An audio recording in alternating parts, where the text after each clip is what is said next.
नमस्कार, मैं हूं आशिका पटेल और आप देख रहे हैं न्यूज फ्रेम। सियासत समीकरणों से सधती है तो समीकरण भी सियासत को साधते हैं और बीजेपी दोनों ही बातों को उतनी ही तवज्जो देती है। अब बिहार को देखिए, पार्टी यहां पॉलिटिकल बैलेंस बनाकर चल रही है। सीतामढ़ी के पुरौना धाम में केंद्रीय गृह मंत्री अमित शाह ने माता सीता के भव्य मंदिर का भूमि पूजन किया तो मौके पर मुख्यमंत्री नीतीश कुमार और उप मुख्यमंत्री सम्राट चौधरी के साथ केंद्रीय मंत्री ललन सिंह और गिरिराज सिंह जैसे नेता मौजूद दिखे। लेकिन एक चेहरा वहां नदारद था। वो चेहरा है बिहार से केंद्रीय मंत्री और लोजपा रामविलास के मुखिया चिराग पासवान का। ऐसे में ये सोशल मीडिया से लेकर तमाम छोटे बड़े चैनलों पर तरह तरह के कयास लगने लगे। सवाल खड़े होने लगे, क्या लोजपा रामविलास ने एनडीए से दूरी बना ली है? क्या चिराग और एनडीए में खटपट शुरू हो गई है?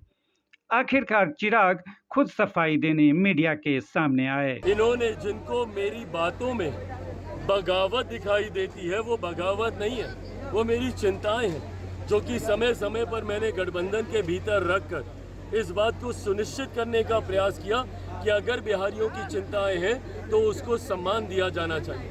जिस तरीके से अपराध को लेकर बीते दिनों चिंताएं उठी थी, आज पुनः आप देख रहे हैं कि धीरे धीरे वो व्यवस्था नियंत्रित होने लगी है। जिस तरीके से पीछे अपराधियों ने एकदम सर उठाकर तांडव मचाने का प्रयास किया धीरे धीरे, और ये विश्वास मेरे मुख्यमंत्री पर हमेशा रहा है कि उन्हीं के नेतृत्व में ये संभव है। सुशासन बाबू बिहार की जनता ने ऐसे ही उन्हें नहीं कहा, पर क्योंकि बरसात थी, बरसात की वजह से रास्ते में जाम बहुत ज़्यादा था और जब तक हम वहाँ पर पहुँचे तब तक कार्यक्रम समाप्त हो चुका था। तो ऐसा नहीं है कि हम सीतामढ़ी में थे नहीं। अगर विपक्ष इसको मुद्दा बनाना चाहे कि चिराग नाराज और इसलिए सीतामढ़ी गए, कतई नहीं। हम सीतामढ़ी में मौजूद थे, कार्यक्रम में पहुंचते तक क्योंकि जाम इतना ज़्यादा था बरसात की वजह से, वहां पहुंचने में विलम्ब हुआ, इसीलिए मंच पे हमारी उपस्थिति दर्ज नहीं हुई।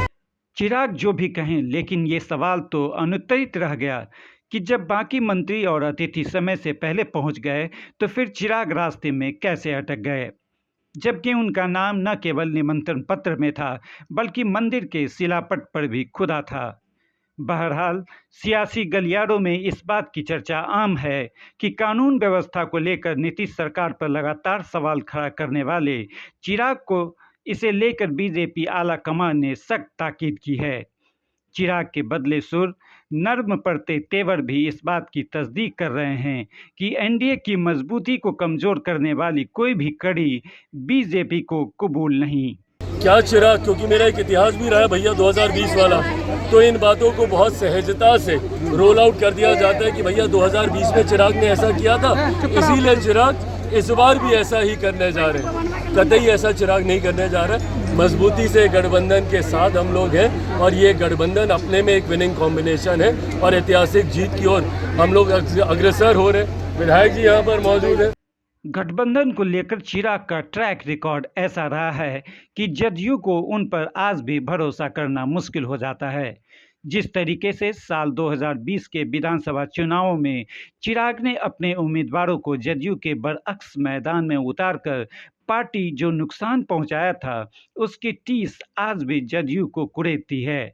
ये बात अलग है कि चिराग इस गलती को दोहराने से साफ तौर पर तौबा कर रहे हैं। अगर उस वक्त भी 2020 में एनडीए एकजुट रहता जैसे आज है, कौन सी सीटें ये लोग जीते? उस सीटों को जीते ना जहाँ पे चिराग पासवान ने अकेले लड़ने का काम किया।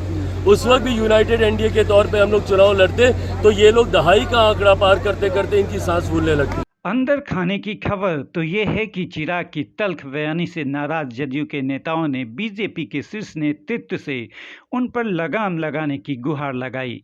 केंद्र में जदयू की बैसाखी पर चल रही मोदी सरकार ने फौरन चिराग तक ये फरमान पहुंचा दिया कि न तो वो सार्वजनिक तौर पर नीतीश सरकार की शिकायत करें और न ही 243 सीटों से चुनाव लड़ने के दावे। अब इन बातों में कितना दम है ये तो कहना मुश्किल है, लेकिन चिराग को सुनकर ये तो कहा ही जा सकता है कि कुछ बदले बदले हैं सरकार। न्यूज़ फ्रेम के लिए पटना से न्यूज़ डायरेक्टर गौतम मयंक की रिपोर्ट।